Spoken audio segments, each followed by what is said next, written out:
Pedro Salazar Ugarte. Déjeme decirle, señor director, que quienes participamos en estas jornadas y hemos participado en las anteriores, queremos expresarle al Instituto de Investigaciones Jurídicas, a sus diversos directores en el curso de los últimos años y a usted en lo personal, así como a sus académicos y colaboradores administrativos, nuestro reconocimiento por su hospitalidad y apoyo en tiempos ordinarios y, por supuesto, también en tiempos excepcionales como son estos. También queremos agradecer a los académicos de la Facultad de Derecho de la UNAM y de otros planteles de nuestro país, planteles de estudios superiores, públicos y privados, a las diversas instituciones participantes que nos han brindado apoyo y de manera muy especial y subrayada a la Academia Mexicana de Ciencias Penales, que invariablemente nos ha acompañado en estas tareas, a sus presidentes, expresidentes, a sus integrantes. Todos ellos son factor de excelencia y continuidad y una referencia especial también al Instituto Nacional de Ciencias Penales, el INACIPE, que igualmente nos ha provisto de apoyo en forma constante y generosa. Dicho esto, según la costumbre establecida en las jornadas, que no contempla la verificación de actos muy solemnes, pero sí significativos, como es el que ahora estamos desarrollando, yo le rogaría a don Pedro Salazar, director del Instituto de Investigaciones Jurídicas, que si lo tiene a bien, haga uso de la palabra y se sirva a inaugurar las jornadas y darnos algún mensaje. Señor director, estamos a su disposición. Escuchamos. Pues al contrario, muchísimas gracias, don Sergio, a usted y por supuesto a la doctora Olga Islas de González Mariscal, que desde hace 21 años han emprendido esta iniciativa de enorme relevancia para la reflexión jurídica y para la reflexión específicamente orientada al tema del derecho penal. Estas jornadas que he tenido oportunidad de inaugurar desde en los últimos 6 años son en verdad un evento emblemático de la agenda académica del Instituto de Investigaciones Jurídicas de la Universidad Nacional Autónoma de México, siempre concurridas, siempre participativas y siempre relevantes. En verdad les agradezco a los 2 coordinadores de este evento el hecho de que nos hayan convocado el día de hoy a una agenda, además, como decía don Sergio García Ramírez, sustantiva, sumamente extensa, que a lo largo de diversas mesas será desplegando y en la cual, entre otras cosas, hará evaluación de lo que estas mismas jornadas han aportado a la reflexión jurídica en la materia penal en los últimos años. Como director del instituto, agradezco a ustedes, don Sergio, doña Olga, el hecho de que sigan organizando esta actividad académica, por supuesto a la academia, por supuesto al INACIPE, por ser copartícipes solidarios de esta organización año tras año y en este año en particular. Y solo diré un par de cosas que son en realidad ni un robo ni un plagio, porque lo cito de entrada. Retomo reflexiones de don Sergio García Ramírez, de una columna de este sábado, lo leo todos los sábados en el Universal, y de este sábado que tienen que ver además con una reflexión que tuvimos también en el Instituto de Investigaciones Jurídicas la semana pasada sobre la situación del diseño normativo, institucional y por supuesto de política pública del sistema penal mexicano. Don Sergio nos advierte que desde hace ya algunos años, lamentablemente, han habido reformas que, aunque tienen a veces una cara positiva, también tienen una tendencia, una inercia, un sesgo que ha ido distorsionando el carácter democrático de nuestro sistema penal. Con 3 metáforas, como don Sergio siempre sabe hacer, metáforas que son más allá de lo elocuente, puntuales, sensibles y atinadas, nos decía que ya hace algunos años había advertido la idea de que nuestro sistema penal se había bifurcado en 2 direcciones contrapuestas, lo que él llamó el bebé de Rosemary, haciendo una evocación de aquella película de Roman Polanski, muy importante en su momento y sobre todo más importante cuando la retoma don Sergio como una metáfora de esta, digamos, beta esquizofrénica de una reforma orientada hacia un sistema liberal y democrático y hacia un sistema penal de carácter autoritario y autocrático. Nos dice don Sergio que tiempo después la metáfora adecuada era la de un vaso de agua o con agua al cual se le vertía una gota de veneno, el cual lo refrescante de la reforma venía aderezado por una gran falsedad, una gran mentira y un elemento venenoso. Y ahora nos dice don Sergio que a lo que asistimos hoy lo puede llamar, como intitula su artículo, una raya más al tigre. Acá Roberto Ochoa, que está presente, mencionaba en la sesión que tuvimos en el instituto, al cual saludo con mucho afecto y cariño, que en realidad ya hay poco espacio para pintarle rayas al tigre, lo cual creo que es preocupante y simplemente lo dejo ahí porque no quiero yo calificar la situación en la que nos encontramos. Saludo, por supuesto, a Irving Rodríguez, a Alberto Francisco, que nos apoya y nos ayuda, a el profesor Ernesto Enríquez, a don Rodolfo Félix Cárdenas, a Ricardo Ojeda Bojorques, a Moisés Moreno Hernández, a Carlos Natarén, que está, como dicen en su pueblo, que en realidad es mucho más que un pueblo, la ciudad en la que está. Un saludo, Carlos. Por supuesto, a don Juan Silva Mesa, con el enorme gusto, y haré una última alusión a él, a Gerardo Campos y, por supuesto, a Miguel Ontiveros y Eduardo Rojas, que, como ayer decía Diego Valadez, son a quienes tengo en la pantalla, aunque me gustaría verlas y verles a todos. Y la última mención que hago es a este libro recientísimo, importante, puntual, sobre el artículo 19 constitucional y la reforma que amplió el catálogo de, digamos, tipos que son susceptibles vis a vis don Sergio García Ramírez y don Juan Silva Mesa, y que tuve la oportunidad de leer para hacer una breve nota introductoria. En verdad, una obra importante, una obra sumamente relevante, que le recomiendo a todas y a todos, y que la dejo ahí, además, como una oferta académica del Instituto de Investigaciones Jurídicas, con la autoría de dos de nuestros grandes maestros penalistas para todas y todos ustedes. Y en verdad, doña Olga, me da un gusto enorme estar de nuevo con ustedes. Muy buenas tardes, y entiendo que inician de inmediato porque estamos ya 2 minutos pasados del tiempo con la primera mesa en la que ustedes intervendrán.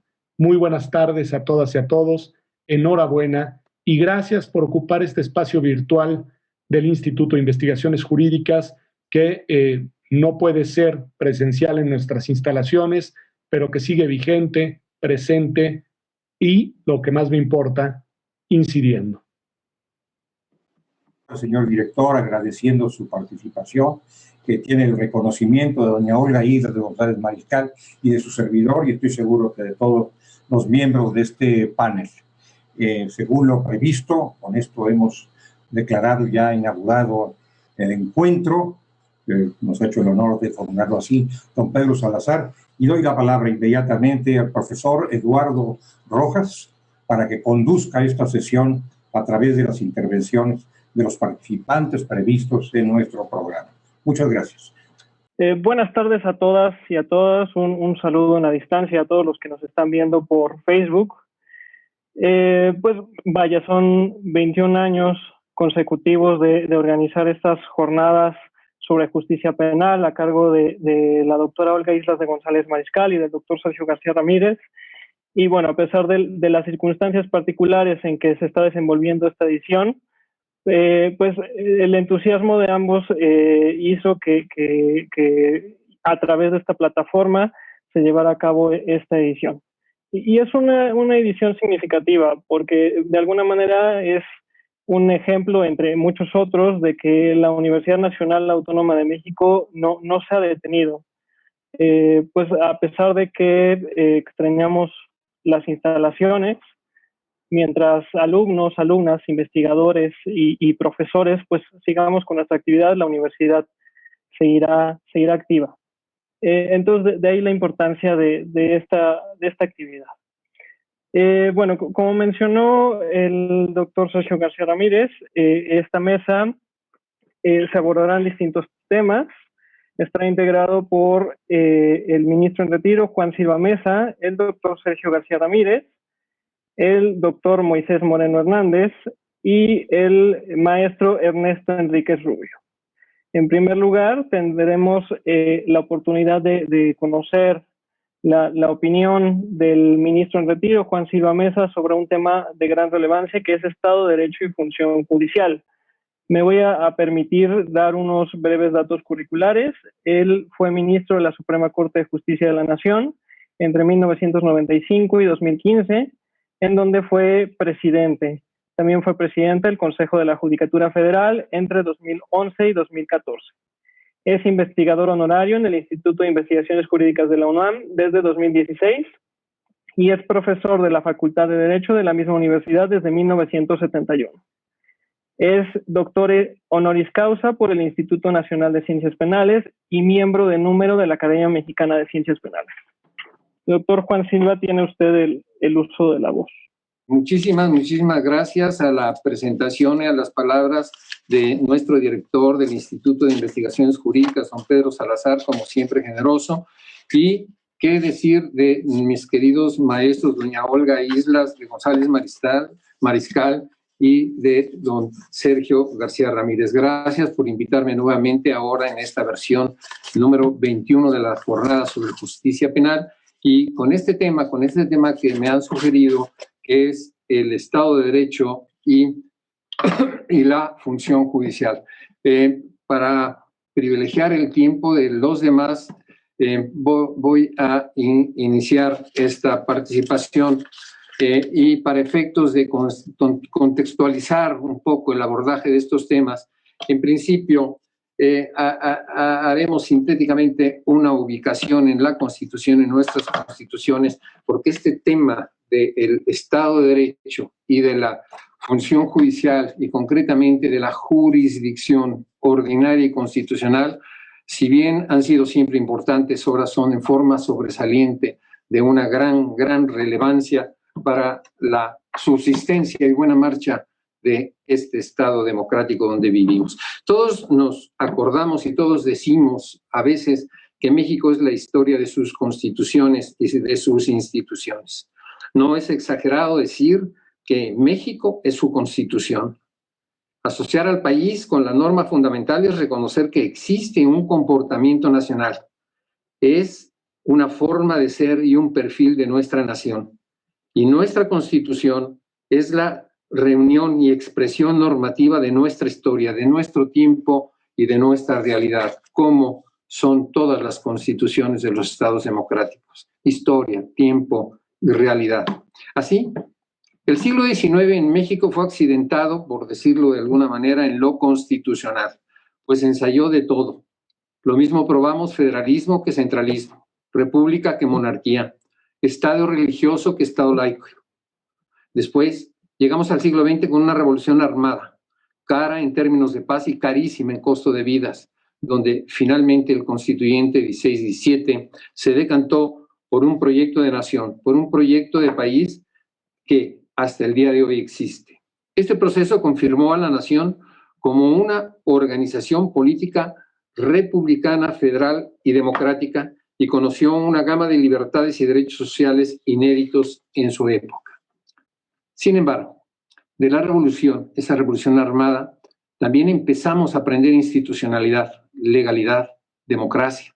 Aprendimos la necesidad de construir arreglos políticos en paz y, fundamentalmente, aprendimos que la justicia es parte esencial del arreglo político nacional. Así, la república que hoy tenemos, en el ideal, es plural, diversa, democrática, federalista, laica, con libertades, con justicia social, con división de poderes.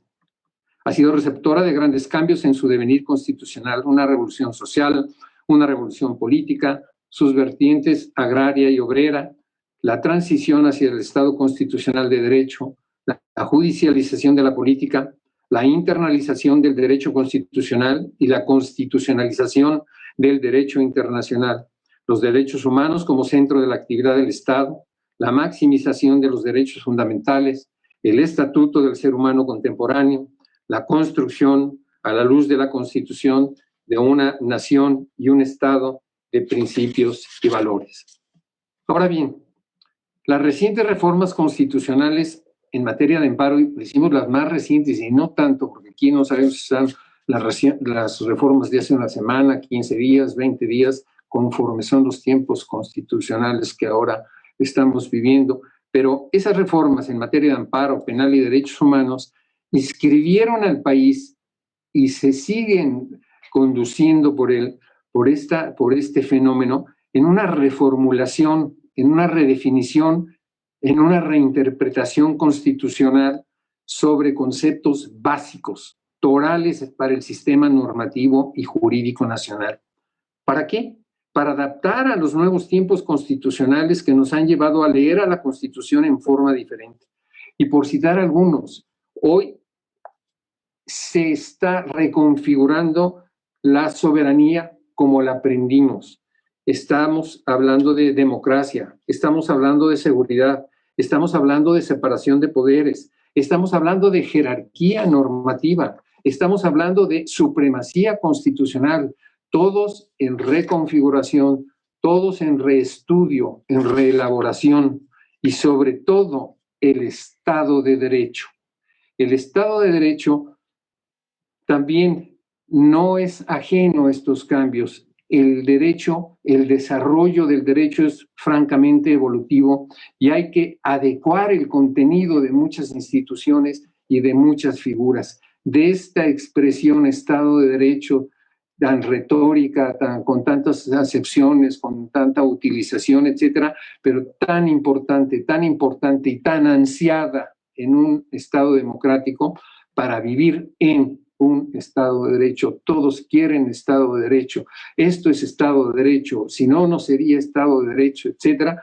Y hoy esta expresión Estado de Derecho también está en reconfiguración. Y no podemos soslayar al constitucionalismo contemporáneo surgido y desarrollado, lo sabemos, a partir de la Segunda Guerra Mundial, que se caracterizó por la inclusión en las constituciones de un conjunto de elementos materiales, dejando de ser las constituciones una forma de organizar el poder solamente, una forma de establecimiento de competencias, estableciéndose ahora fines sustantivos. O sea, la Constitución ya no es solo el fundamento de autorizaciones y marco del derecho ordinario. Ya utiliza conceptos como dignidad, libertad, igualdad, democracia, Estado de Derecho, Estado social, etcétera. Y con ello se puede decir que otorga otro contenido al sistema jurídico. Así, el tradicional Estado de Derecho ha dejado de ser el paradigma solamente de la racionalidad jurídica para centrarnos ahora en un Estado constitucional de derecho, donde ahora convergen una serie de valores, de principios, de raíz liberal y democrática que se emplean para resolver los más importantes casos de derechos. También el Estado constitucional contemporáneo se ha erigido como eje de los derechos fundamentales, pero el Estado constitucional y democrático de derecho, con mayor fortaleza hoy, es una forma de ejercicio del poder limitado por el derecho. Es la limitación del poder a través de la ley, lo que siempre ha querido hacer, pero ahora se ha impregnado el sustantivo Estado de adjetivos. Ahora es el Estado constitucional de derecho, el Estado constitucional y democrático de derecho, el Estado constitucional, democrático y social de derecho, el Estado constitucional, democrático, social, plural de derecho. Bástenos decir que esta es un contenido derivada de las limitaciones del poder a través de la ley. Pero son 4 condiciones, pensamos, y es importante para vincularla con todo el desempeño de las autoridades, con todo el desempeño de las funciones de todos los poderes, que son 4 las condiciones para hablar de Estado constitucional y democrático de derecho. Hablar hoy así de Estado de Derecho en la versión simplificada del Estado constitucional con todo el fondo que esto conlleva, presupone, de acuerdo con las orientaciones, vamos a decir, doctrinales más aceptadas, afirmar, como decíamos, de 4 condiciones indispensables. La primera y fundamental, la proclamación del imperio de la ley. Cuando decimos ley, de la ley fundamental, de la Constitución. Esto, en el marco de una organización política democrática, es expresión de voluntad popular. Por eso también hablamos de Estado constitucional y democrático de derecho. Segunda condición, la sujeción de todos es de todos los poderes públicos a ese imperio de la ley fundamental, particularmente la administración, particularmente el gobierno. Tercera, la garantía efectiva del pleno ejercicio de los derechos y libertades reconocidos a los individuos. Y cuarta, y fundamental, el establecimiento de una organización política que acepte el principio clásico de la división de poderes del Estado. 4 circunstancias, 4 condiciones que nos hacen hablar de un Estado de Derecho. Primero, el principio de imperio de la ley. Segundo, la sujeción de los poderes públicos a ese imperio de la ley fundamental. Indispensable, la ausencia de esta sujeción provoca un régimen autoritario y de arbitrariedad. Esta es segunda condición. La tercera, el Estado de Derecho, el Estado constitucional, también se instituye para hacer salvaguarda de los derechos individuales de los ciudadanos, para que la legalidad frente a la arbitrariedad sea un soporte decisivo. El último tema, el condicionante para el Estado por parte de un Estado constitucional y democrático de derecho es importantísimo, importantísimo. Esta cuarta condición es la razón de ser de un verdadero Estado de Derecho, la del establecimiento de una efectiva separación de poderes. Ahora, teniendo este desarrollo evolutivo de lo que pensamos nosotros, son las nuevas características que debe tener el Estado de Derecho como tal, Estado constitucional, por la evolución que ha habido constitucional en los últimos tiempos, por los cambios constitucionales, por el manejo que se da actualmente a los derechos fundamentales de las personas. En cuanto a la función judicial, una de las 3 funciones del poder, recordamos el poder único desenvuelto en 3 poderes o 3 poderes con diferentes funciones, vinculada con el Estado constitucional y democrático de derecho, tiene en la actualidad algunas situaciones que nos hacen hacer algunas referencias breves, reiterar algunas que hemos dicho, que ha dicho la academia, que la ha dicho la academia públicamente, en manifiestos, en discursos, en publicaciones, se dice y se sigue diciendo en seminarios, porque se advierte como verdadero aspecto crítico y alarmante la constante descalificación, y así lo hemos dicho y escrito, intrusiva, intimidante del ejercicio de la función judicial en el trabajo específico de los jueces por parte de los otros poderes de la Unión, que emiten juicios sumarios contra juzgadores, descalifican y califican probanzas, alientan el linchamiento social, sin importar se trate de resoluciones parciales, medidas cautelares, sentencias definitivas, cualquiera, cuando alguna resolución se considere adversa. La actitud de los representantes de los poderes de la Unión vulneran cotidianamente esos 4 elementos básicos que confirman y conforman el llamado Estado de Derecho: el respeto a la Constitución y las leyes, el respeto a los derechos fundamentales, el respeto al principio de igualdad y, destacadamente, el respeto a la división de poderes. Se olvidan que el producto de la función judicial, las sentencias, contribuye con sus contenidos a mantener la estabilidad, la paz, la gobernabilidad, el orden en nuestra sociedad. No pocas veces la sociedad se siente seria y justificadamente insatisfecha de todo el sistema de justicia, sin distinguir órdenes ni fueros, que con suspicacia cuestiona su trabajo, que alentados por la propia autoridad, sí, alentados por la propia autoridad, desconfían del ejercicio de sus atribuciones.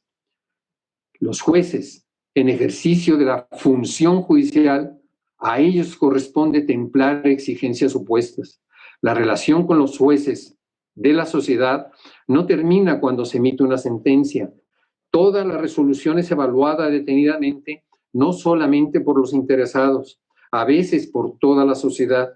Si los jueces hablan por sus sentencias, nada impide que sean revisadas.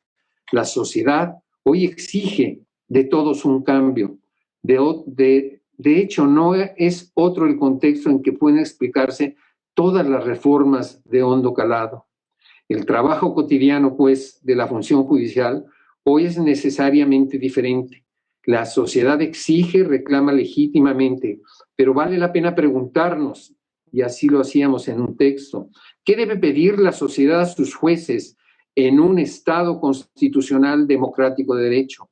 La sociedad debe pedir a sus jueces trabajar con profesionalismo, con honestidad, con transparencia, con calidad, con oportunidad y eficiencia.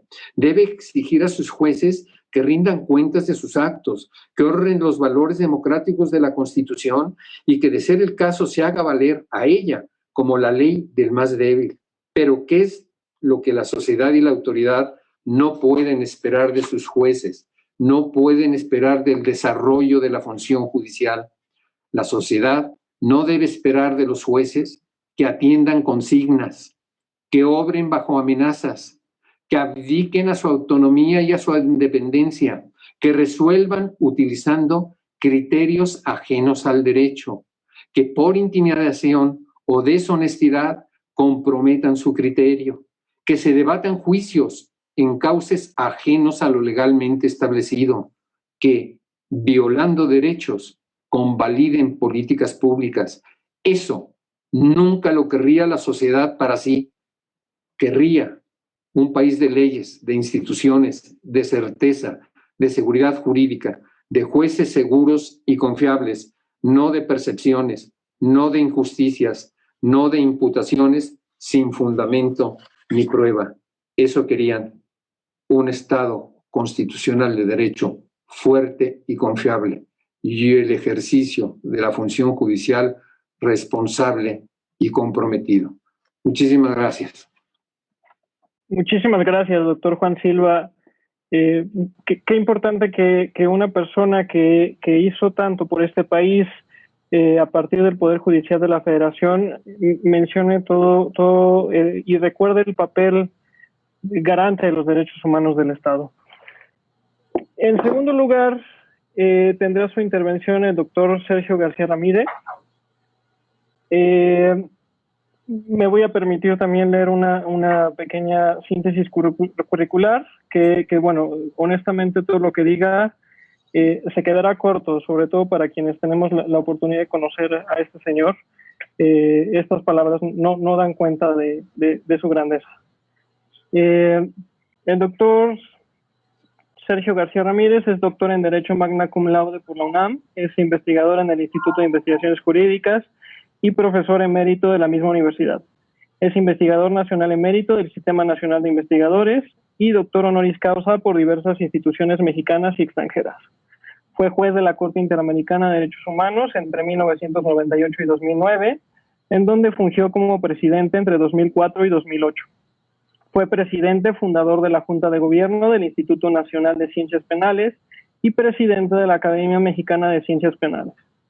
Ha desempeñado diversos cargos públicos, entre ellos Procurador General de Justicia del Distrito Federal, Secretario de Trabajo y Previsión Social, Procurador General de la República y presidente fundador del Tribunal Superior Agrario.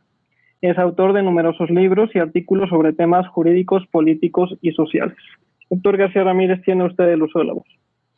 Muchas gracias, profesor Eduardo Rojas, por la amable presentación, y qué relevante ha sido para mí, qué aleccionador haber escuchado la intervención de don Juan Silva Mesa, que tiende un cimiento para el desarrollo de estas jornadas y para las intervenciones que se sucederán a partir de que él habló.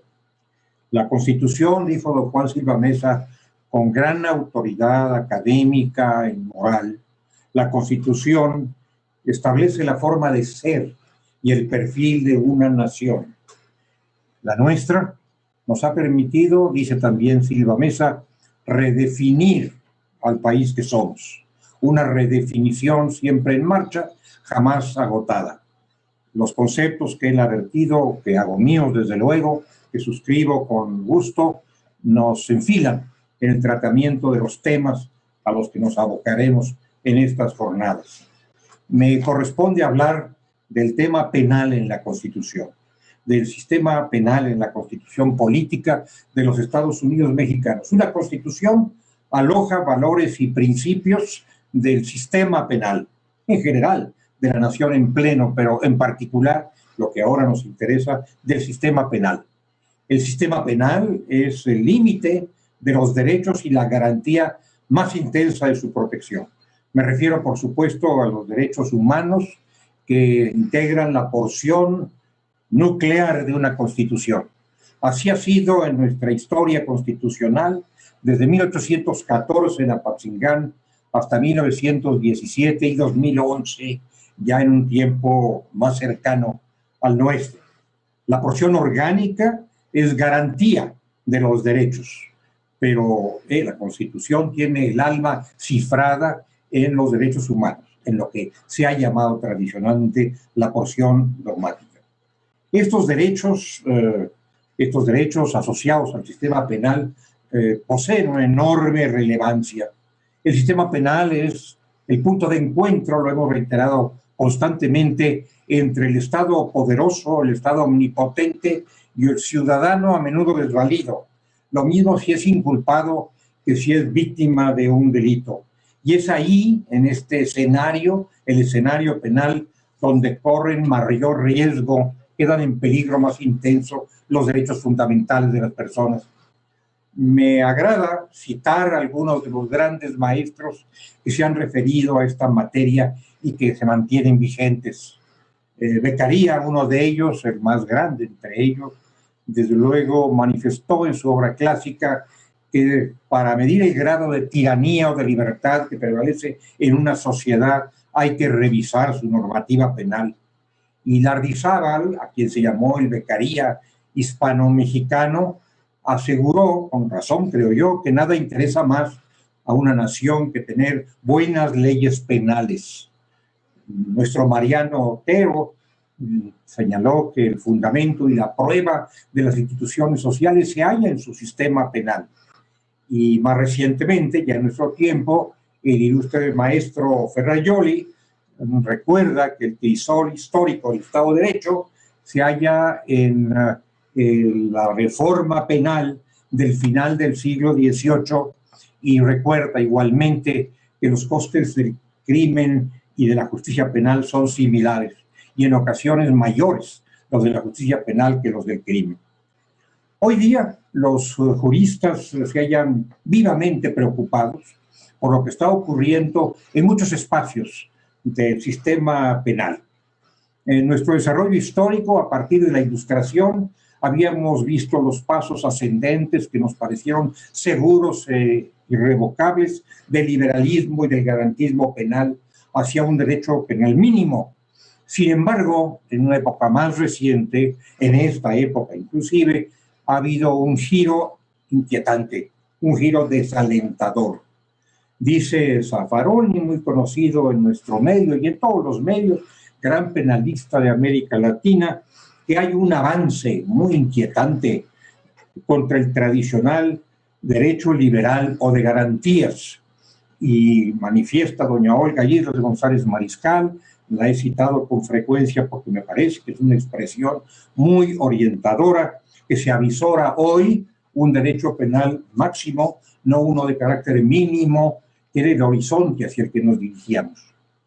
Yo creo que hay una fórmula que resume lo que está pasando en el sistema penal, una fórmula suscrita por un penalista argentino, Daniel Herbeta, y que les ruego registrar y proyectar sobre el sistema penal mexicano para ver hasta qué punto esa fórmula preocupante, inquietante, caracteriza a nuestro sistema penal en la etapa que actualmente estamos contemplando.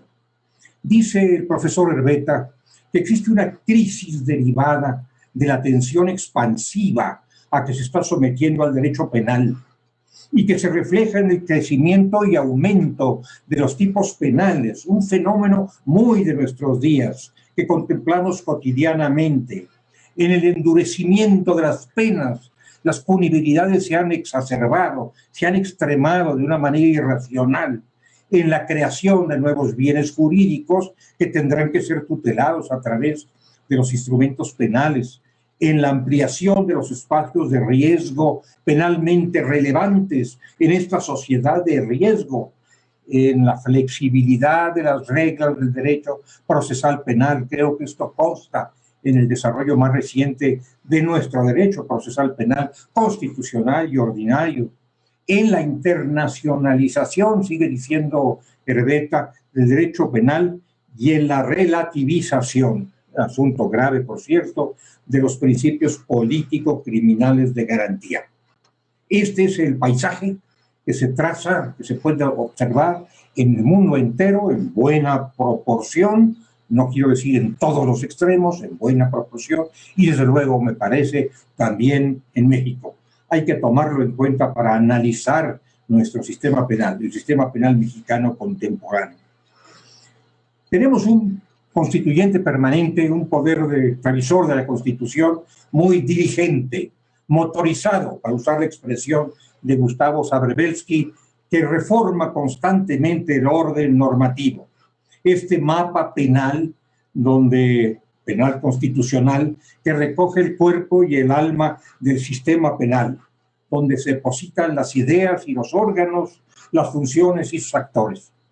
A partir de 1917 y hasta 1993 hubo algunas reformas importantes a la normativa penal constitucional, no muy numerosas y generalmente benévolas, humanitarias, por ejemplo, en el sistema penitenciario o en el régimen de lo que entonces se llamaba menores infractores, diríamos hoy niños y adolescentes en conflicto con la ley penal.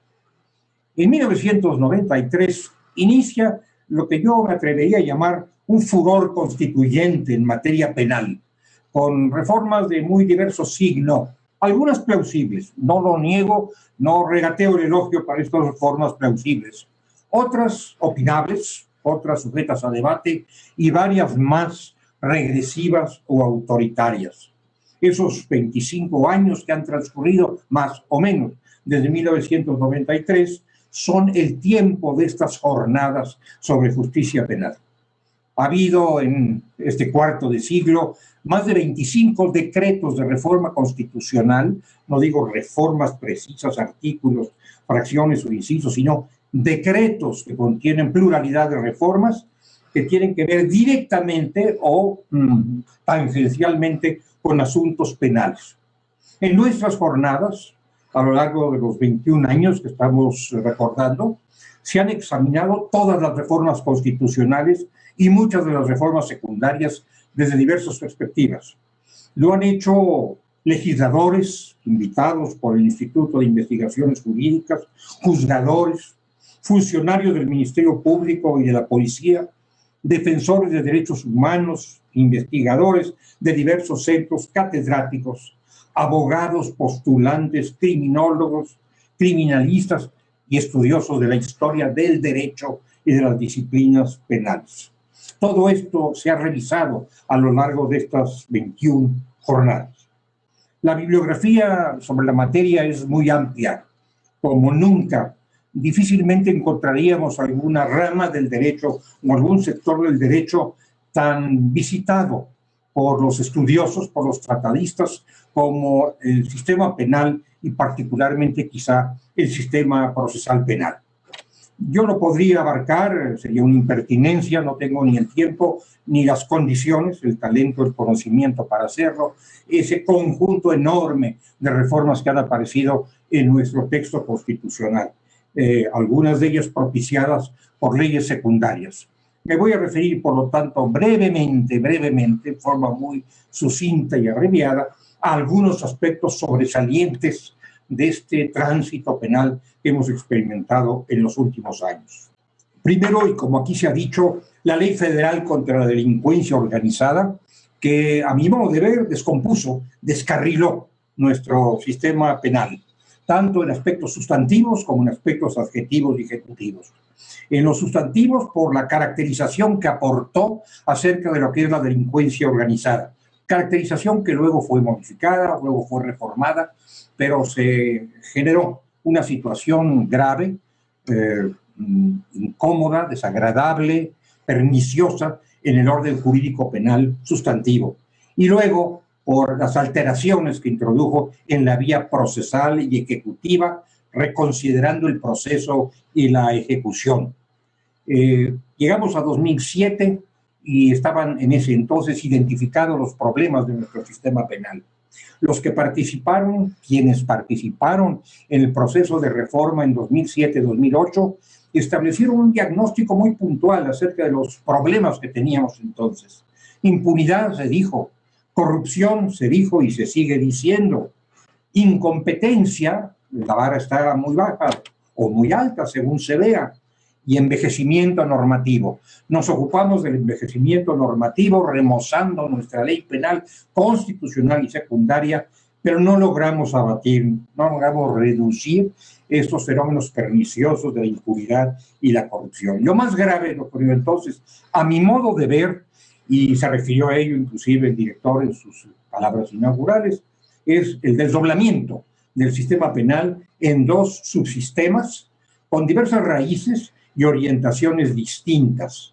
Es que se puede hablar entonces de una antinomia, de una presencia combatiente de la democracia por una parte y del autoritarismo por la otra. Por ello hablé yo de un vaso de agua fresca que requeríamos para saciar nuestra sed, pero también de unas gotas de veneno que se habían depositado en ese vaso de agua fresca. Ahí surgió en nuestra Constitución nada menos la semilla de lo que muchos llaman el derecho penal del enemigo.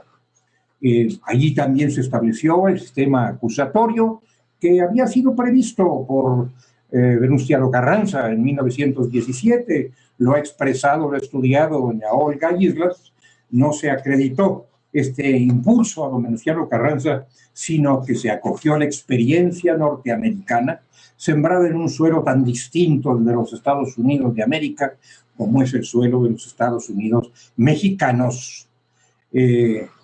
Gómez Colomé ha recordado frases de Heinemann diciendo que hubo una especie de desfile triunfante del régimen anglosajón, la marcha triunfal del sistema anglosajón en los territorios de nuestra América. En cuanto a los justiciables, se perfeccionó el cuadro de derechos y garantías y se habló de la defensa de calidad y adecuada, así como de la asesoría a la víctima del delito.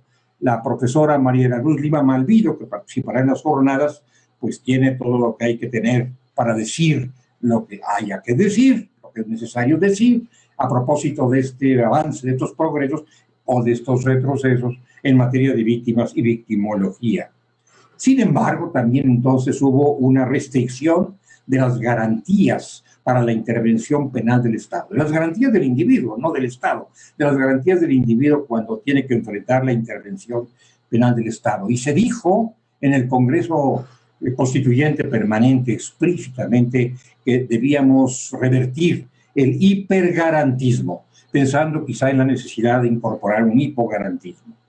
Bueno, paso a otra cuestión que también ha sido ventilada en estos años, la reorganización del aparato judicial, los juicios orales. Se dice que estamos instalados, que estamos transitando en una etapa, en un sistema de juicios orales. No es así. Lo que prevalece es la composición, el entendimiento, el arreglo, los litigios penales, las contiendas penales que se tramitan a través de juicios orales que culminan en sentencias de los juzgadores dictadas con autonomía jurisdiccional son las menos si se les compara con los arreglos a los que se llega en el tránsito entre la presentación del hecho ilícito y la solución del mismo. El Ministerio Público, por una parte, ha visto acrecentar su poder a través de facultades novedosas relativamente o realmente novedosas, la oportunidad, la intervención en los procesos abreviados, pero por otra parte ha perdido en buena medida su autoridad sobre los otros órganos que también investigan delitos. Entre ellos hoy la Guardia Nacional, heredera de la Policía Federal. La Guardia Nacional, que es un cuerpo militar que ha surgido en el espacio de la justicia penal. Seguridad pública. Sobre esto no me quiero detener mayormente porque en la mesa de hoy habrá oportunidad de escuchar a don Ernesto Enríquez referirse al sistema de seguridad pública. Tenemos un Plan Nacional de Seguridad y Paz de 2018 que pretende reorientar esta materia con una ponderación contractualista. Establece que la dotación de seguridad y de justicia a los individuos es la razón de la existencia del poder público, en fin, una idea muy del siglo XVIII y yo diría que muy certera en el siglo XXI, y manifiesta ese plan que se recibió, lo manifestó en 2018, una seguridad en ruinas y un país convertido en panteón en 2018. No sé si ahora en 2021 podamos decir, cuando se inicie el nuevo año, que sigue habiendo una seguridad en ruinas y un país convertido en panteón. En este mismo tiempo hubo reformas constitucionales muy inquietantes, como las medidas cautelares, la prisión preventiva y la privación de dominio.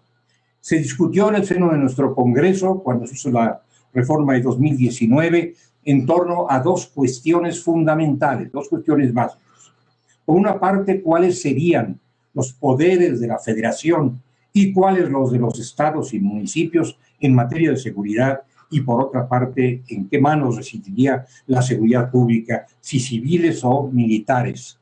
Creo que esta antinomia se ha resuelto en favor de las manos militares, de la militarización de la seguridad pública, pero hasta aquí dejo el tema y lo confío al desarrollo seguramente muy puntual y documentado de don Ernesto Enríquez. Me referí a medidas cautelares. Primero, el tema del arraigo. El tema del arraigo apareció también en la Ley Federal contra la Delincuencia Organizada, se hizo una interpretación de una antigua institución procesal y cuando esta fue declarada inconstitucional por la Suprema Corte de Justicia, lo que hicimos no fue suprimir ese arraigo inconstitucional, sino constitucionalizarlo reformando nuestra Constitución. Enhoramala, constitucionalizar el arraigo. El caso de la prisión preventiva es también muy inquietante. La prisión preventiva entra en colisión, se quiera o no se quiera, entra en colisión natural con ciertos grandes principios del sistema penal, del sistema procesal penal. Uno de ellos, central, la presunción de inocencia. Sin embargo, parecería imposible o improbable, en todo caso, prescindir de la prisión preventiva, que debiera usarse, lo dijeron los clásicos y lo dicen los modernos, solamente para evitar la sustracción del inculpado a la justicia, para asegurar el buen desarrollo del proceso, evitando la pérdida de pruebas y para impedir la agresión a víctimas y a otros participantes. Sin embargo, la prisión preventiva se ha desmesurado también en los tiempos que corren. Hemos llegado a instalar en la Constitución dos modalidades, dos hipótesis de prisión preventiva. Una de ellas, la preventiva ponderada por el Ministerio Público y por el juzgador, y la otra, la preventiva oficiosa o forzada, que toma en cuenta no las circunstancias específicas del proceso y del imputado, sino la pertenencia a ciertas categorías de infractores y la presencia de ciertos delitos imputados. No consideramos casos, que es lo pertinente tratándose de la preventiva como medida cautelar, sino consideramos series o categorías. También tenemos el tema de la privación de dominio, llamado extinción de dominio, así lo dice la Constitución, doña Olga, pero yo insisto en llamarle privación de dominio, porque en rigor de eso se trata, de suprimir, de privar a alguien del dominio, que es otra medida que incursiona de una manera tortuosa en el ámbito de los derechos y las libertades. Se equivocan, creo yo, quienes dicen que esto está amparado por la Convención de Palermo, porque la propia Convención de Palermo, en su artículo 34.1, dice que cada Estado adoptará de conformidad con los principios fundamentales de su derecho interno, que los tenemos en nuestra Constitución, principios fundamentales, las medidas necesarias para el cumplimiento de la Convención. Lo que equivocadamente se postuló en 2008 se ha reiterado en 2019, ampliando el número de supuestos para la aplicación de estas medidas y de la privación del dominio. Tenemos también la participación de México, hay que tomarlo en cuenta, en el sistema penal internacional, que se consagró a través de una reforma al artículo 21, una reforma desafortunada porque opera, instalada allí en el artículo 21, como una suerte de reserva y politiza la posibilidad de que la justicia penal internacional intervenga en casos generados en México. Está determinada esta posibilidad por dos criterios políticos, uno que aporta el Ejecutivo y otro que aporta el Senado. En fin, amigas y amigos, no voy más lejos porque el tiempo no me lo permite y ya dije además que mis fuerzas tampoco lo autorizan. No voy más lejos, pero he querido trazar un panorama muy sucinto acerca de algunos de los errores y desvíos de nuestro sistema penal, que es el título del libro al que aludió el director Salazar, en el que he tenido el honor de coincidir con don Juan Silva Mesa. Errores y desvíos del sistema penal, que no son desvíos del sistema general de derechos y libertades que debiera consagrar en una sociedad democrática la Constitución Política de los Estados Unidos Mexicanos. Muchas gracias. Muchas gracias, doctor García Ramírez. Como siempre, es todo un lujo escucharlo. A continuación, con el tema los avatares de la política criminal mexicana en los últimos 20 años, va a ocupar el uso de la voz el doctor Moisés Moreno Hernández, que probablemente sea el mayor especialista en esta materia en nuestro país.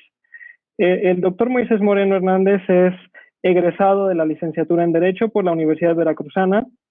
Posteriormente realizó estudios de doctorado en Derecho en la Facultad de Derecho y Ciencias Sociales de la Universidad de Bonn, Alemania. Obtuvo el doctorado honoris causa por el Instituto Nacional de Ciencias Penales. Ha dictado más de 400 conferencias sobre dogmática penal y política criminal.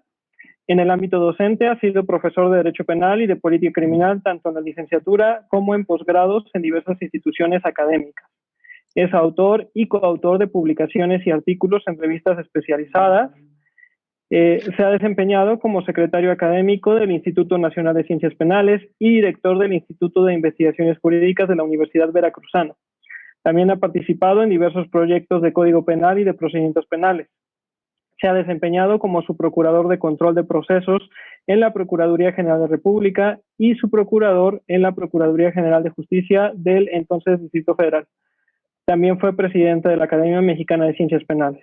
Actualmente es director general del Centro de Estudios de Política Criminal y Ciencias Penales, espacio para estudios, capacitación y asesoría. Doctor Moisés Moreno tiene el uso de la voz. Muchas gracias. En primer lugar, quiero agradecer a los doctores Olga Islas y Sergio García Ramírez por la invitación a participar en esta jornada y felicitarlos por el aniversario. Como se ha dicho, hablaré sobre los avatares de la política criminal mexicana en los últimos años. ¿Y por qué? Porque ese ha sido el tema que he abordado en la mayoría de las jornadas sobre justicia penal tocando temas sobre todo de la política criminal en materia de delincuencia organizada, motivado por los cambios que el fenómeno delictivo ha experimentado en los últimos tiempos y por la transformación que las medidas político-criminales han enfrentado en el plano nacional e internacional. El análisis de la política criminal la hicimos siempre desde la perspectiva del Estado democrático de derecho, en contraposición a una política criminal de corte autoritario, para ver qué tanto ella se ha mantenido dentro de sus límites o se ha apartado de ellos, buscando siempre que la política criminal y el sistema de justicia penal respondan a las expectativas de la sociedad y a las exigencias del Estado democrático de derecho. El desarrollo de la delincuencia organizada en México empezó a plantearse en la década de los 80, siendo su principal manifestación el narcotráfico. Ello motivó reformas tanto a la Constitución como a la legislación penal y procesal penal, que se tradujeron en aumentos de penas o en limitación de ciertos derechos y garantías procesales. En la década de los 90, a raíz de ciertos acontecimientos graves como la muerte del cardenal Posadas Ocampo por enfrentamiento de cárteles, surgió la necesidad de medidas más drásticas. Por esa razón, en 1993 y 96 se reformó la Constitución para ese fin. En 1996, México estrenó su ley federal contra la delincuencia organizada, y hace 21 años, cuando se iniciaron las jornadas sobre justicia penal y apenas habían pasado 3 años de dicha ley, fue objeto de discusión y análisis sobre sus fundamentos, alcances y consecuencias. Como sucede con toda medida político-criminal, hubo opiniones diferentes sobre la ley, debido a las diversas visiones para construir la realidad sobre el problema de la delincuencia organizada y la forma para enfrentarla, destacando los enfoques oficiales y los académicos y de diversos grupos políticos y sociales. Hubo opiniones a favor y en contra del problema y de la solución. Los que resaltaban su gravedad por afectar diversos bienes jurídicos fundamentales y porque los tradicionales medios de control eran insuficientes para enfrentarlo, por lo que eran justificables medidas político-criminales más drásticas, tendencia que con el tiempo fue subiendo de tono por creer que serían más eficaces. Por el otro lado, había quienes incluso ponían en entredicho la conceptualización de la delincuencia organizada y que la intervención punitiva en base a un concepto falso e ilimitado implicaba un retroceso muy grave del derecho penal liberal y el consiguiente restablecimiento del derecho penal autoritario e inquisitorial, lesionando garantías constitucionales e internacionales y potenciando la corrupción de agencias del sistema de justicia penal. La opinión mayoritaria ha optado por reconocer ciertos rasgos comunes en el fenómeno caracterizado como delincuencia organizada para su análisis y determinación de los mecanismos de reacción, así como para determinar si las medidas político-criminales son funcionales o no. La Ley Federal contra la Delincuencia Organizada, entonces, surgió ante la innegable presencia de un tipo de delincuencia con características más complejas. Por esa razón, la ley estableció estrategias político-criminales de carácter procesal penal para actuar en contra de esta forma de delinquir. Entre las estrategias de carácter procesal penal que revelan un mayor endurecimiento de la política criminal destacan la intervención de comunicaciones privadas, el aumento del plazo para el arraigo, el aseguramiento de bienes respecto de los cuales un miembro de la delincuencia organizada se ostente como su dueño y no pueda acreditar la legítima procedencia de los mismos, la utilización de agentes infiltrados, la protección a testigos, jueces, fiscales, peritos y víctimas que tienen que ver con casos relacionados con la delincuencia organizada, la reserva de identidad de testigos, la reducción o remisión parcial de la pena para colaboradores de la justicia, entre otras. Por esas estrategias adoptadas de la Convención de Viena, la ley fue cuestionada por desbordar los márgenes del Estado de Derecho. E incluso hubo planteamientos de inconstitucionalidad que finalmente la Suprema Corte de Justicia resolvió que no lo eran. Pero el fenómeno delictivo no permanece estático. Con el tiempo, el problema se fue agravando porque se internacionalizó o se transnacionalizó por efectos de la globalización y otras razones.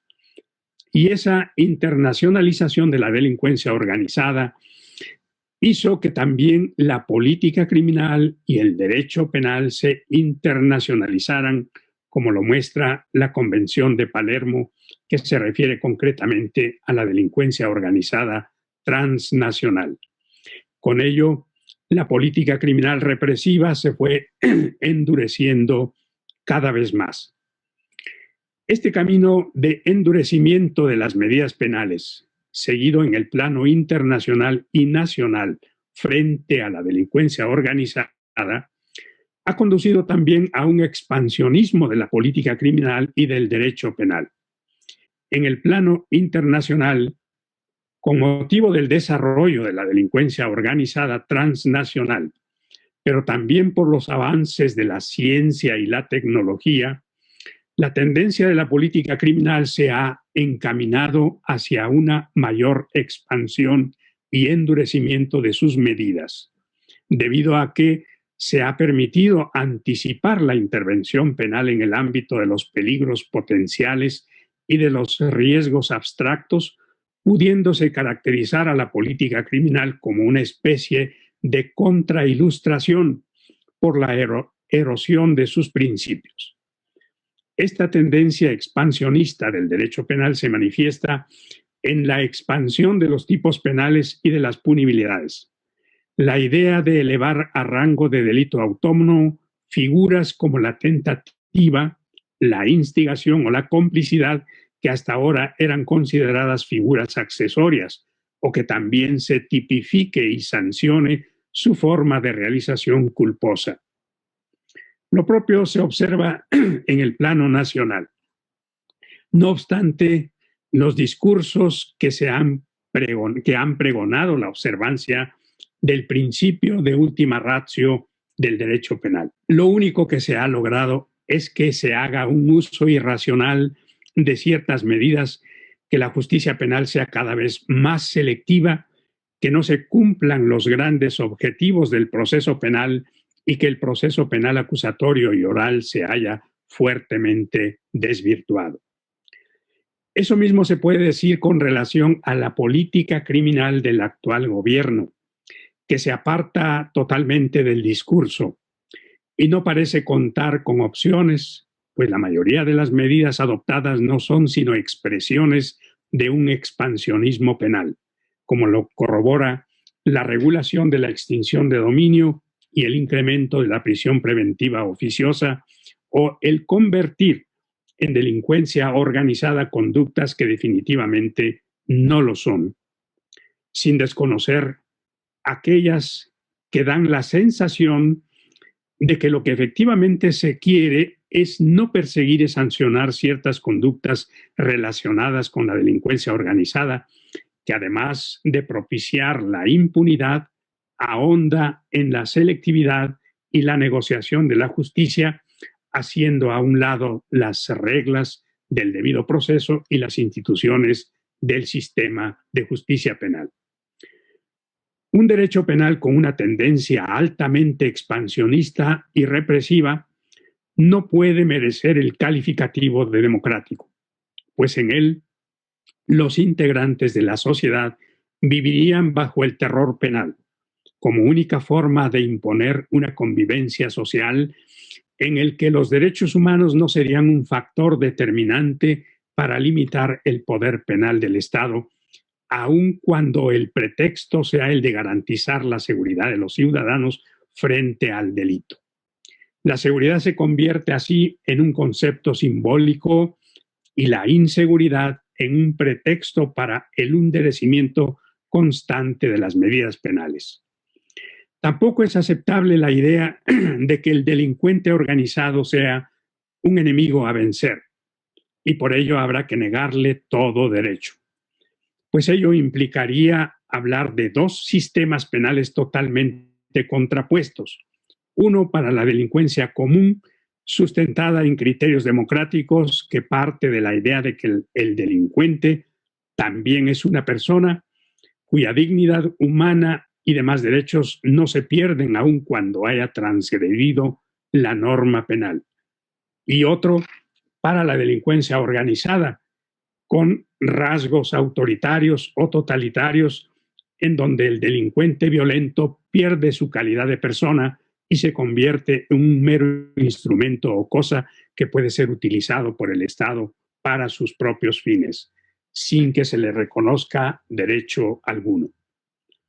Una concepción como esta última confirmaría que el Estado no tiene la capacidad para enfrentar a la delincuencia a través de instituciones y mecanismos propios del Estado de Derecho.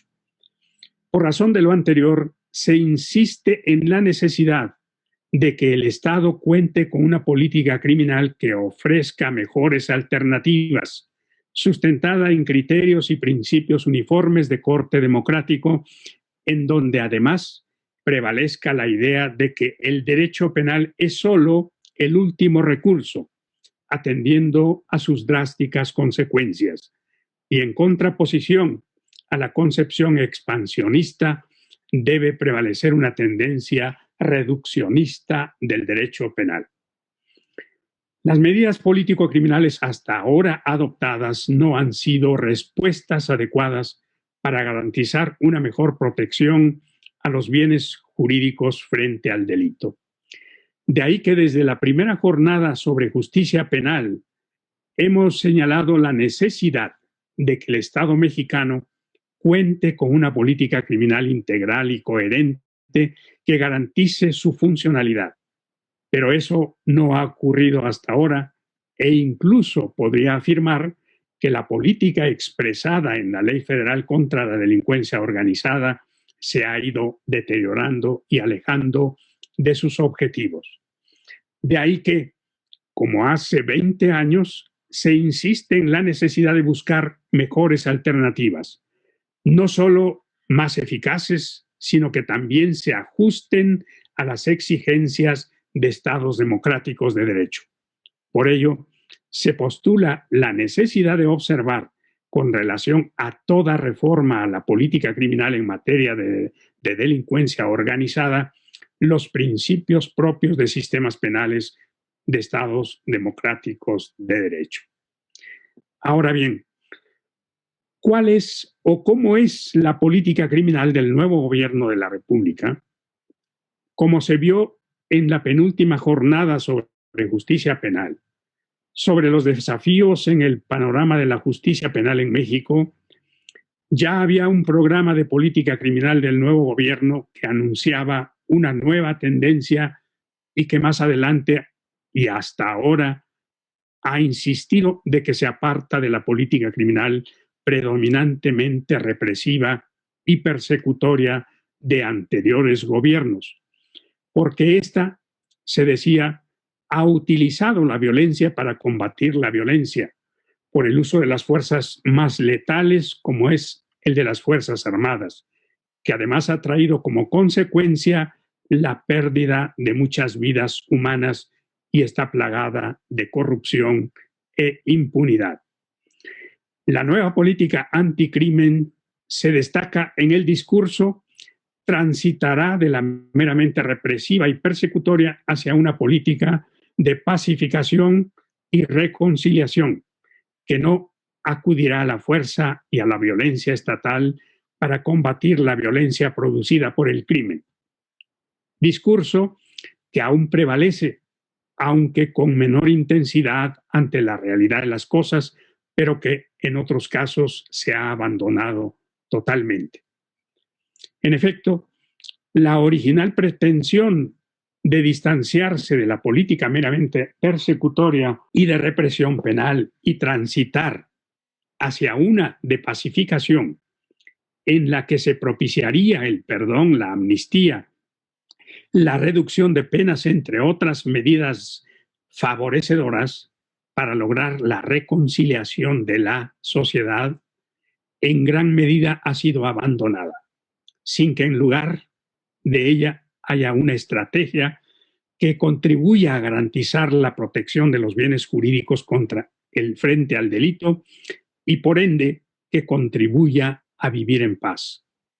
Por el contrario, lo que se observa en la práctica es una reproducción de la misma estrategia político-criminal cuestionada o incluso más persecutoria, según las medidas hasta ahora adoptadas, como el cambio de nombre de la Procuraduría General de la República por la de Fiscalía General de la República, la creación de la Guardia Nacional con la suficiente fuerza letal que implica la presencia predominante de miembros de las Fuerzas Armadas, la reforma al artículo 19 constitucional que aumenta los delitos que merecen prisión preventiva oficiosa, la nueva Ley Nacional de Extinción de Dominio, el convertir ciertos casos de fraude fiscal como delincuencia organizada, el darle a la Unidad de Inteligencia Financiera la facultad de bloquear cuentas bancarias sin autorización judicial con el pretexto de luchar contra la corrupción, cuando solo es la cara visible de la lucha política contra sus enemigos y de sus ajustes de cuenta. Lo anterior ha propiciado mayor incremento de la violencia, tanto la que proviene de la delincuencia como la generada por los propios medios de control, la que ha superado todo dato estadístico en cuanto al número de personas muertas, entre otros efectos. Pero parece que esos efectos de la violencia aún no son suficientes para motivar la búsqueda de otras alternativas, pues existe la creencia de que todo sigue bien o que no pasa nada. Por ello, ante la falta de capacidad para construir estrategias más funcionales, los cuestionamientos se incrementan y se acentúa la necesidad de buscar nuevas alternativas político-criminales que efectivamente satisfagan las expectativas sociales y que no se traduzcan en meras simulaciones o ocurrencias o simples caprichos que ponen en entredicho al Estado de Derecho. Muchas gracias. Muchas gracias, doctor Moisés Moreno. Bueno, como bien menciona, precisamente hace 2 años, en las 19ª jornadas sobre justicia penal, que también tuve el gusto de ser moderador, tanto del doctor, la mesa en que participaron tanto el doctor Moisés Moreno como el maestro Ernesto Enríquez, pues estábamos precisamente a expensas del inicio de un nuevo gobierno que, pues precisamente su discurso fue hacer las cosas de una forma distinta. Y bueno, hasta el momento definitivamente, al menos desde mi punto de vista, pues nos han quedado a deber. Y precisamente el maestro Ernesto Enríquez, candidato a doctor en Derecho por la UNAM, ha ocupado diversos cargos públicos como subdirector general de los ferrocarriles nacionales, subsecretario de Agricultura, subsecretario de Ganadería, subsecretario de Previsión Social, subsecretario de Normatividad Agropecuaria y Forestal, titular de la Unidad de Estudios Jurídicos de la Secretaría de Seguridad Pública Federal, Procurador Federal de la Defensa del Trabajo, Comisionado Nacional contra las Adicciones y Comisionado Federal de Protección contra Riesgos Sanitarios. Maestro Enríquez tiene el uso de la voz. Muchas gracias, muy buenas noches. Agradezco primero a la doctora Olga Islas y al doctor García Ramírez para por segunda vez participar en estas jornadas que son el resultado de una cultura de un esfuerzo consistente y continuo para aportar de la doctrina y de la universidad conceptos e ideas que puedan ayudar a mejorar las condiciones en nuestro país, en el caso específico en materia penal. Haciendo una reflexión, la seguridad pública en México viene y tiene su origen local, es un tema de responsabilidad local desde el Calpún, en donde se escogían a los mejores, a los más respetados por la comunidad, para que ejercieran la vigilancia de que el barrio no tuviera conflictos y no hubiera eventos que lastimaran la armonía y la paz de la comunidad. Eran a título gratuito sus trabajos y de ahí surge el concepto de orden y buen gobierno que retomamos después en el virreinato con los alguaciles. Ya en la Constitución de 24 y sobre todo la de 57 se empieza a configurar la parte de seguridad pública como una responsabilidad fundamentalmente de los estados y de los municipios, lo que después en la Constitución de 17 se refrenda y más a partir de los gobiernos del presidente Calles y del presidente Cárdenas, en donde la seguridad pública se toma como responsabilidad directa de estados y municipios, reservándose solo a la federación en aquellos casos de delitos federales que representaban del universo total menos del 5% del total.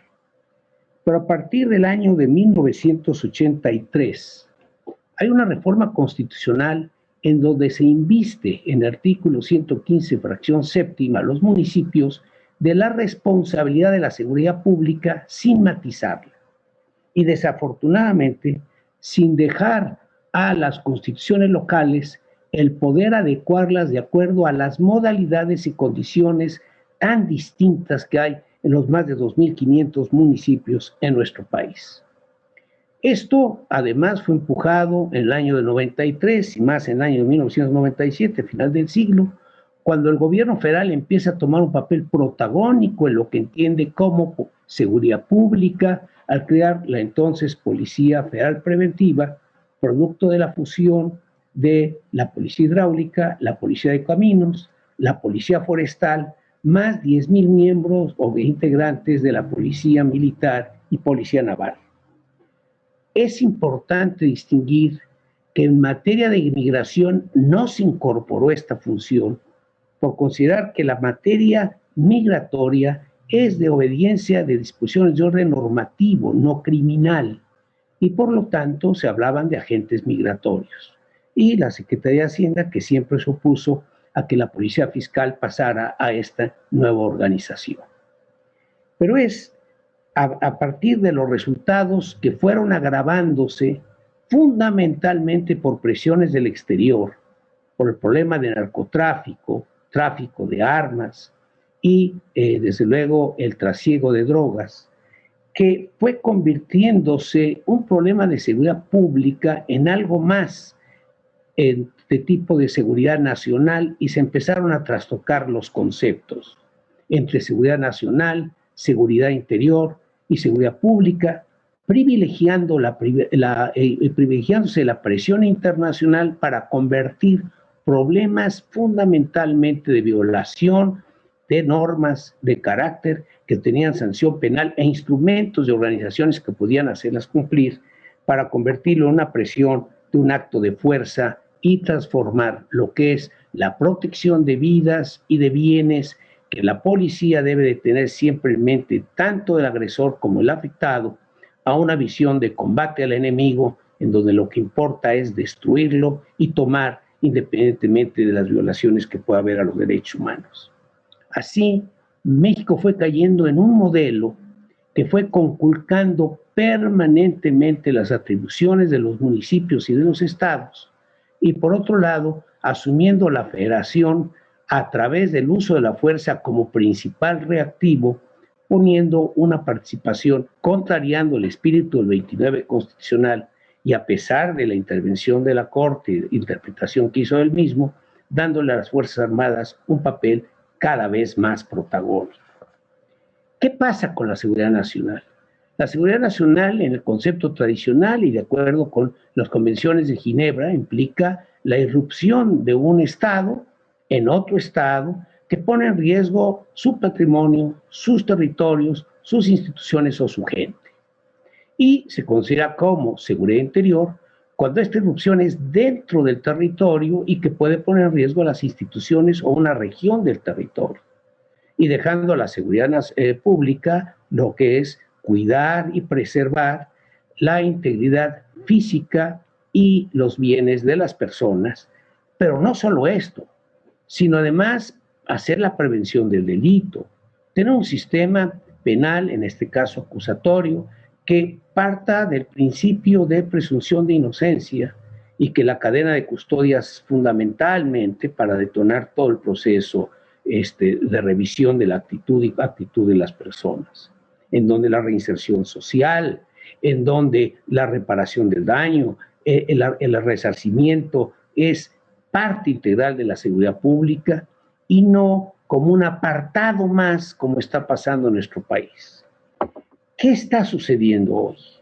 Bueno, lo que hemos hecho a partir de las reformas del 2008, el desproteger totalmente a los municipios a pesar del discurso oficial que es su fortaleza, y se ha venido concentrando en el poder central, en este caso el gobierno federal, todo lo que refiere no solo a seguridad interior o seguridad nacional, sino lo que es seguridad pública, convirtiendo entonces un derecho penal del enemigo en donde cualquier persona está no solo alterando el orden jurídico, sino poniendo en riesgo la seguridad de la nación, cosa que no es así.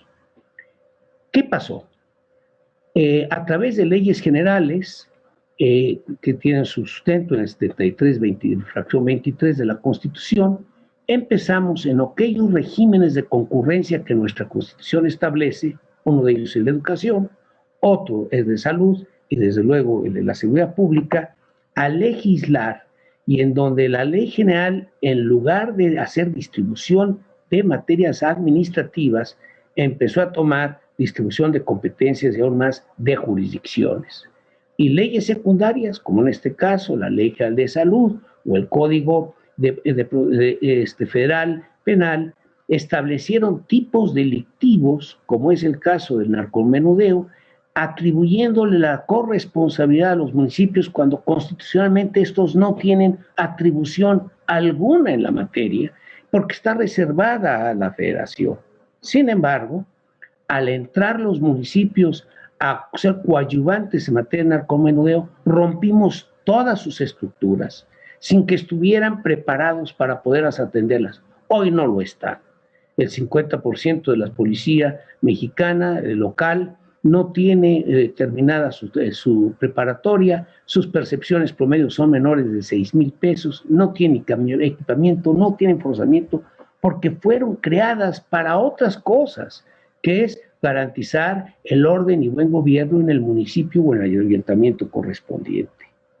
Ante esta creciente intromisión del gobierno federal y de participar a los estados, lo que estos no tienen atribuciones, la Ley General estableció un Consejo Nacional de Seguridad Pública que con resoluciones de carácter administrativo ha venido conculcando todavía más las atribuciones de las policías locales y las policías federales.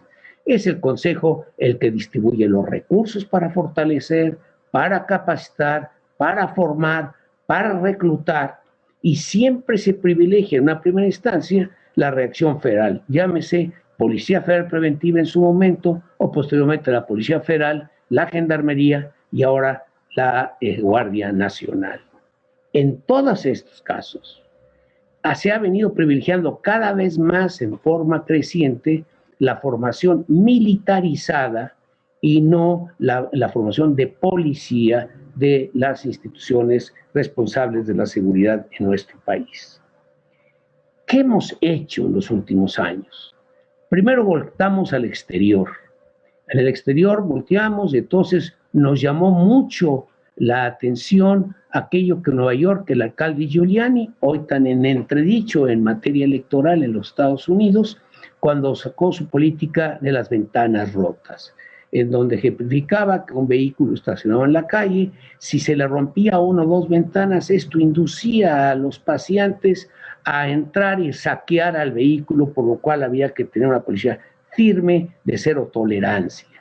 Nos fuimos también a Colombia, un país con una organización centralizada, a Chile con una organización centralizada y a Francia lo mismo, a buscar modelos que pudiésemos tropicalizar en México para poder hacer frente a la delincuencia, sobre todo ahora lo que se llama delincuencia organizada, por presiones fundamentalmente del exterior.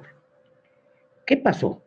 Sacamos modelos híbridos en donde la Policía Federal, que empezó a irse profesionalizando, buscando establecer un servicio de carrera, establecer un sistema de calificación de méritos para el ascenso, faltó el de responsabilidades y rendición de cuentas.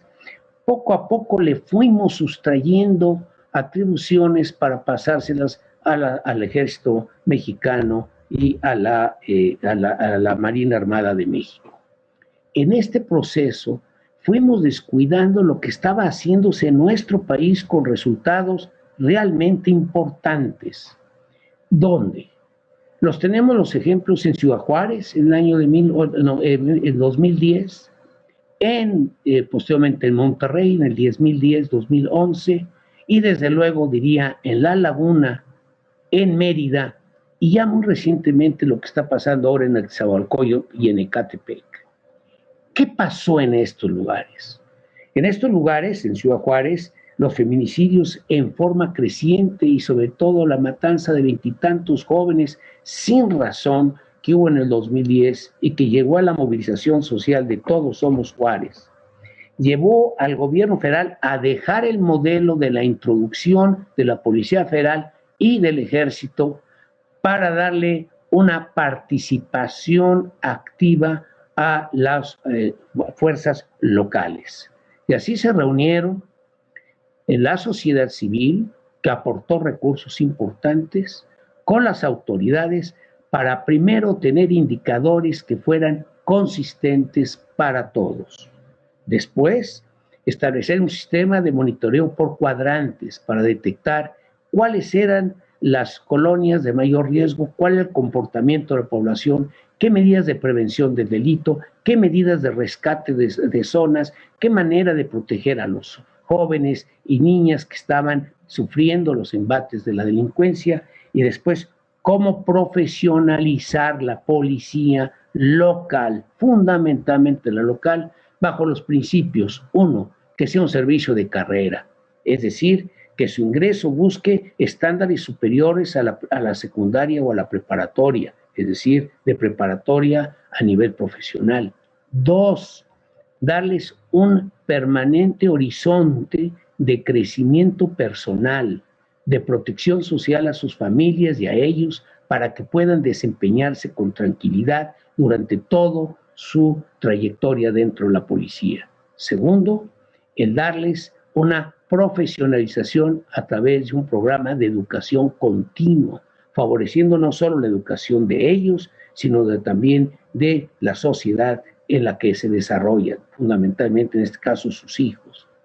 Tercero, un sistema de remuneración que hiciera digno su desempeño y atractivo, por lo cual los sueldos pasaron de 6,000 a 16,000 pesos en adelante, un sistema de retiro con dignidad y, finalmente, certificación de estas habilidades para que pudieran responder también de sus responsabilidades.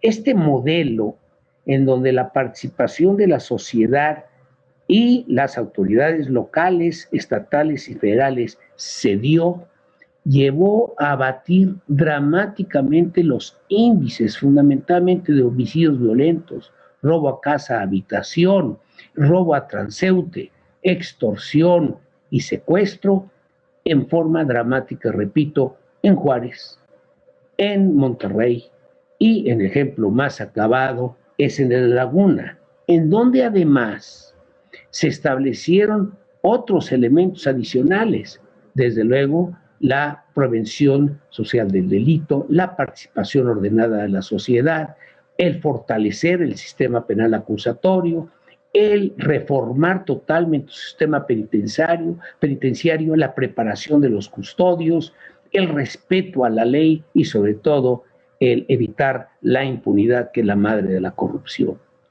Otro ejemplo más acabado lo tenemos en Mérida, donde sigue siendo hoy la ciudad con menor índice delincuenciales, en Campeche y en las comunidades indígenas de la montaña y la costa de Guerrero, en donde es la única constitución que tiene definido que es la policía comunitaria, totalmente distinto a los otros modelos que se dieron en Tamaulipas o en Michoacán de los guardias o fuerzas que se arman en la comunidad aparentemente para defenderse. Aquí es el mismo modelo del Calpul que se toma, en donde la comunidad escoge a sus mejores hombres para impartir justicia y para tener un constante monitoreo del comportamiento de la comunidad, con índices delincuenciales verdaderamente bajos. Cuando a partir de 2019 se hace un diagnóstico planteando una modificación total del abordaje de lo que fue en su momento el fallido de guerra contra las drogas, todos aspiramos, y recuerdo lo que señalaba el doctor Rojas, que teníamos expectativas importantes de que esto cambiara. Me acuerdo que el doctor García Ramírez, cuando le platiqué sobre mi idea y la hipótesis para la tesis doctoral, me dijo: me preocupa que, de acuerdo al Plan Nacional de Desarrollo, tu tesis vaya a quedar obsoleta. Y desafortunadamente mi tesis más actual, porque nunca pensamos, ni el doctor García Ramírez y yo, ni mucho menos todos los que participamos en esto, en que el modelo que se escogió fuera debilitar a las policías locales, no permitir su crecimiento y crear una guardia pretoriana, que es la Guardia Nacional, que además está metida en una serie de temas que no son de seguridad pública, como puede ser el problema de los migrantes que se han detenido en la frontera, violando todas las posiciones doctrinales que México ha tenido en la materia, la creación de una fuerza eminentemente militar, en donde no se ciudadanizó el ejército, sino se militarizó la policía, en donde todos son prácticamente militares, disfrazados de policías, en donde todos los órganos que parten y que responsables de la procuración y de la seguridad pública del país son militares, así sea en el Consejo General, así sea en las policías estatales y locales, y se ha pretendido conculcar todavía más la autoridad municipal quitándoles todos los apoyos y los fondos de apoyo para su fortalecimiento, y además de esto, tratando de crear lo que se llama el mando único, contrariando el 115 en su fracción séptima, poniendo bajo el mando de los gobernadores y de la autoridad militar lo que se considera seguridad pública, que en muchos casos es un problema de seguridad interior. Pero llama la atención, y con esto termino, que por otro lado el gobierno federal, tan celoso de avanzar y de cuidar, conculcando a los estados y municipios y no tomando en cuenta los casos de éxito que tenemos en el país, el gobierno federal no tiene una ley de seguridad pública federal como lo tienen las 32 entidades federativas, sino que trabaja a través de leyes especiales como la ley de la Gendarmería o en su momento la ley de la Policía Federal, porque carece de una ley federal, y en donde podríamos en una ley federal hacer una organización distinta, tener una policía federal preventiva que responda, una policía federal que responda de 3 aspectos: la protección de instalaciones estratégicas, caminos, plantas de generación de energía, hidroeléctricas, etcétera, cuya segunda función es reactiva ante acciones que se presenten en un momento dado, por ejemplo, toma de carreteras o de vías férreas, y tercero, coadyuvante del Ministerio Público. Retomar el modelo francés de la gendarmería, pero como una fuerza de una policía de contacto, una policía de cercanía, en donde el gobierno federal manda a estas fuerzas, una vez que ha sido autorizado por el gobierno, por la legislatura del Estado y el gobernador, en apoyo a zonas críticas, por ejemplo, la Chimalapas o la zona de los esquistos bituminosos de Veracruz y de Tamaulipas, que en forma temporal y como policía actúa en apoyo de las comunidades locales y siempre dado a transferírselas, si así lo quieren localmente, absorber estas policías. Y reglamentar el 29 constitucional y sí tener ahí una Guardia Nacional para los 15 o 20 casos que tenemos en municipios en donde se ha perdido el control, poder actuar en los términos que podría establecer la ley reglamentaria del 29. Sin embargo, hemos hecho aquí una ensalada, la Policía Federal dejó de ser federal, la Gendarmería desapareció y la Guardia Nacional es un cuarta arma del ejército disfrazada de policía que cumple mal lo que debería ser un ejército y cumple peor lo que debería ser una policía. Muchas gracias. Muchísimas gracias, maestro Enríquez. Debido a que estamos sobre tiempo, vamos a omitir la sesión de preguntas y respuestas. No concluiremos antes de mandarle un saludo al doctor Luis Rodríguez Manzanera y a la doctora María de la Luz Lima Malvido, que desde Facebook están siguiendo las jornadas sobre justicia penal.